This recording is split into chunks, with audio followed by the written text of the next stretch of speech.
Assalamualaikum warahmatullahi wabarakatuh. Halo semuanya, jumpa lagi di channel Ismail Rianda. Kali ini kita akan membahas di part yang ketiga ya tentang prediksi soal di PSAS semester 1 khususnya mata pelajaran IPA untuk tingkat SMP kelas 7. Sesi kali ini kita akan membahas khususnya ya latihan-latihan tentang soal isai pada IPA SMP kelas 7. Oke, langsung saja. Semuanya semangat dalam belajar ya. Kita mulai dari nomor yang pertama. Anto dan Jono berebut tas bermasa 2 kilogram. Wah, ingat-ingat ya. Ini ada masanya. Berarti kan M-nya itu 2 kilogram. Dan terjadi tarik-menarik. Anto menarik ke kanan. Wah, kalau ke kanan berarti simbolnya apa? Positif ya. Sedangkan Jono menarik ke kiri. Nah, berarti kalau Jono itu negatif. Ingat-ingat ya. Si Anto positif, kemudian si Jono negatif karena Jono nariknya ke kiri. Gaya yang dikeluarkan Anto 12 Newton, berarti positif ya. Sedangkan gaya yang dikeluarkan Jono 8 Newton, berarti negatif. Tiba-tiba Joni datang membantu Jono. Nah, kalau Jono tadi kan negatif, berarti punya Joni karena membantu Jono jadinya juga negatif. Oke, pertanyaannya, tentukan A. Berapa resultan gaya pada tas dan arah geraknya. B. Hitunglah percepatan gerak tas. Oke, langsung saja yuk kita temukan ya untuk A dan B. Namun sebelumnya kita ketahui dulu mana saja sih yang diketahui ya. Kita awali dari yang diketahui. Yang pertama arah kanan tadi punyanya si Anto ya, itu adalah 12 Newton, jadi positif. Kemudian tadi punya Jono arah kiri dan dibantu oleh siapa tadi? Joni. 8 dan 6. Saya kasih kode atau kasih simbolnya di sini adalah negatif biar gampang nanti untuk melihatnya ya. Min 8 dan min 6.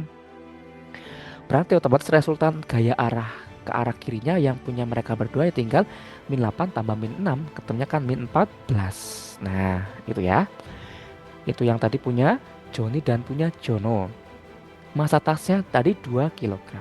Oke, itu yang diketahui ya. Tinggal pertanyaannya ditanyanya A. Resultan gaya dan arah gerak. B. Nilai percepatan. Yuk, oke kita jawab yang pertama ya. A. Resultan gaya pada tas. Karena tadi F1-nya positif ya saya pakai positif gini ya.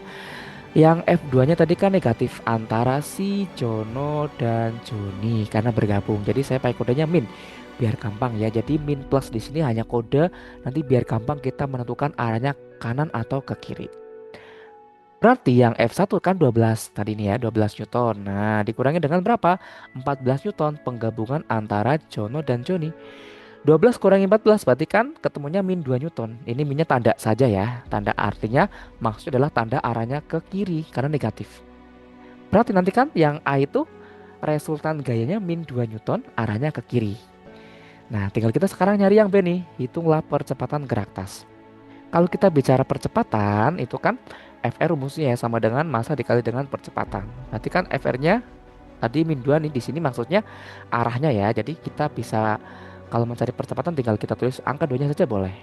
Gak harus min 2 karena kan min 2 ini hanya untuk penanda kalau di arahnya ke kiri. Kita tulis di sini saja F2-nya berarti kan FR-nya tadi yang resultan ya 2.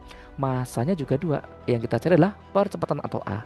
Atau kita bisa A sama dengan, ketika A sama dengan 2-nya kan pindah ruas. Perkalian pindah ruas jadinya pembagian. Jadinya 2 dibagi dengan 2. Ini kan 2/2 gitu ya. Berapa ketemunya? 1 percepatannya. Jadi percepatannya 1 meter per sekon kuadrat. Oke, jadi jawabannya ya arah gerak tasnya ke arah kiri dan percepatannya 1 meter per sekon kuadrat. Itulah jawabannya untuk soal nomor 1 ya. Jadi silakan kalian kalau mencoba soal seperti ini, yang pertama diketahui dulu apa saja, kemudian ditanyakan dan dijawab satu persatu. Ya, tidak usah tergesa-gesa, yang penting diketahui semuanya benar. Gitu ya untuk nomor 1 ya, semoga bisa.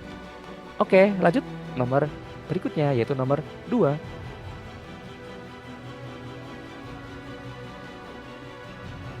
Jarak rumah Daud dengan sekolahnya yakni 10 km. Daud berangkat ke sekolah dalam waktu 0,5 jam. 0,5 jam sama dengan berapa sih? Ya setengah jam ya, sama saja ya. Itu kan pakai desimal. Tadi kan jaraknya 10 kilometer. Berarti kan S-nya 10 kilometer ya, seperti itu. Nah, tadi jaraknya kan 10 kilometer. Pertanyaannya di sini adalah hitunglah kecepatan Daud sampai ke sekolah. Oke, rumus kecepatan apa? Rumus kecepatan itu kan V sama dengan S dibagi dengan T. Jarak dibagi dengan waktu gitu ya kalau kita bicara rumus. Berarti yang pertama kita ketahui adalah diketahuinya dulu. Nah, diketahuinya kan di situ S-nya sama dengan 10 kilometer dan T-nya sama dengan 0,5 jam atau setengah jam. Ditanyakan itu adalah kecepatan atau V-nya. Kemudian dijawab. Nah, tadi yang sudah saya tuliskan di situ ya, V sama dengan jarak dibagi dengan waktu atau S dibagi dengan T. S-nya berapa? S-nya 10 kilometer dibagi dengan setengah jam. Atau sama saja ini kalau kita buat ke atas ya. Ini kan setengah di bawah. Ini kalau kita naikkan ke atas jadinya kan 10 nanti dikali dengan 2/1.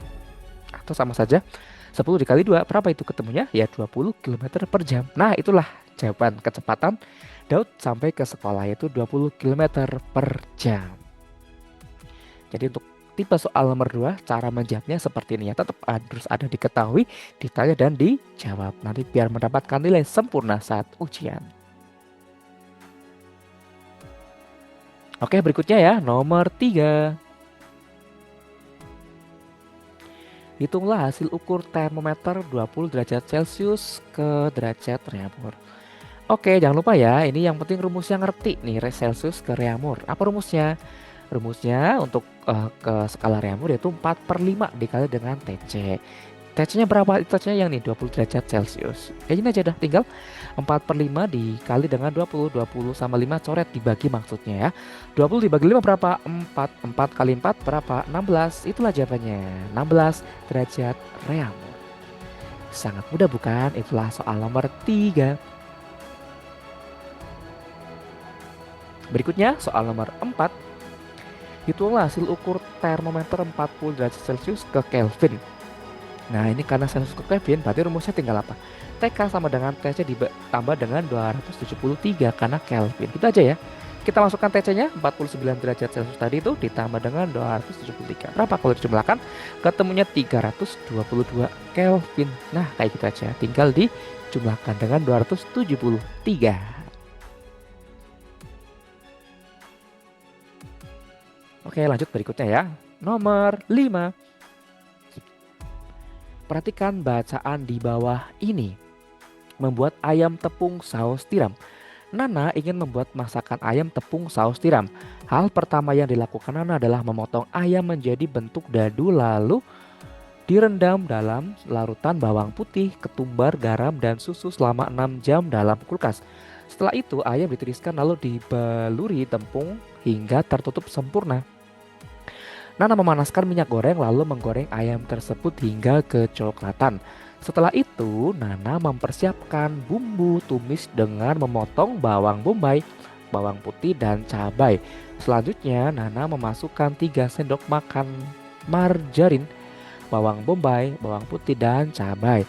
Setelah agak memunculkan bau harum, Nana memasukkan 100 ml air, saus tiram, gula, garam, lada, dan penguat rasa.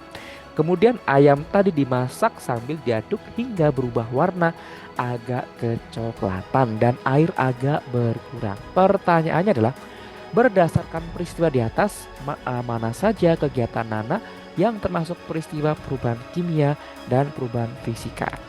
Dikit-dikit ya, perubahan kimia berarti kan perubahan yang memang tidak bisa kembali ke wujud aslinya ya, atau dia pasti akan berubah, baik bentuk, tekstur atau suhunya dan sebagainya ya. Perubahan fisika dikit-dikit dia kan perubahan yang pasti nanti bisa kembali ke bentuk semula ya, atau ciri-cirinya ke semula. Kayak gitu ya konteks dasar intinya dari perubahan kimia dan perubahan fisika. Yuk kita jawab yang pertama. Dari kegiatannya Nana dulu. Kegiatan Nana itu termasuk perubahan fisika. Yang pertama apa sih? Memotong ayam menjadi dadu. Berarti kan hanya berubah bentuknya saja karena ayam jadi tetap ayam kan kayak gitu. Yang kedua, merendam ayam dalam larutan bumbu. Percampuran tidak terbentuk zat baru. Misalkan bumbunya tadi apa ya bumbunya itu aja kan karena percampuran. Yang ketiga, meniriskan ayam. Itu pemisahan fisik saja, ditiriskan aja, tetap ayam gitu kan. Yang keempat, membaluri ayam dengan tepung. Itu juga percampuran fisik saja. Dan yang kelima, memotong bawang bombay, bawang putih, dan cabai. Itu juga perubahan ukuran saja. Tapi kan tetap sama saja, belum terjadi apa-apa. Itu kegiatannya Nana. Tapi kalau yang kegiatannya eh, Nana yang termasuk perubahan kimia, apa saja? Yang pertama, menggoreng ayam hingga kecoklatan. Terbentuk zat baru dengan aroma dan warna baru. Dari ayam tadi itu digoreng jadilah bentuknya baru kan. Kayak gitu dan aromanya dan warnanya juga baru. Yang dua, menumis bumbu hingga harum. Nah, reaksi kimia menghasilkan senyawa aroma baru di situ tuh. Itu kayak gitu ya. Yang ketiga, memasak ayam bersama bumbu hingga matang dan berubah warna. Itu termasuk reaksi kimia antara bumbu dan daging menghasilkan rasa dan warna bau. Itulah perbedaan perubahan fisika dan perubahan kimia yang dilakukan oleh Nana dalam proses memasak ayam saus tiram tadi kalau nggak salah ya. Begitu ya untuk jawaban yang soal tersebut.